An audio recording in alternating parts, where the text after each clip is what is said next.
In this video, we're going to do the p-series test. So a p-series is going to be a series where it's 1 over n raised to some number. Recall geometric was a number raised to the nth power. And we said that this was your r, and r had to be less than 1 or greater than -1. So don't mix that up with p-series. P-series is where we have n raised to some power. So this is an example of a p-series. This is what we call the harmonic series. This diverges. We've talked about that, and we'll address it here in a second. So for a p-series to converge, this has to be greater than 1. If it's less than or equal to 1, it diverges. So this does, in fact, diverge.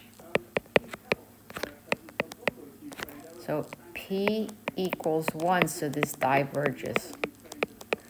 And recall we did this as well.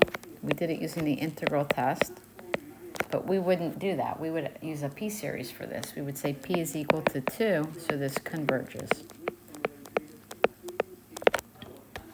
For number 1, my p equals 2. So 2 is greater than 1, so it converges. For number 2, p is equal to 1/2, which is less than 1, so it diverges. I mean, it's less than or equal to 1, but it is less than 1, so it diverges. For number 3, we say p equals 1, so this diverges. And then for this one, we have p equals 1/3, which is less than 1, so this diverges. And then I'm going to rewrite this. So this is 1 over n to the pi.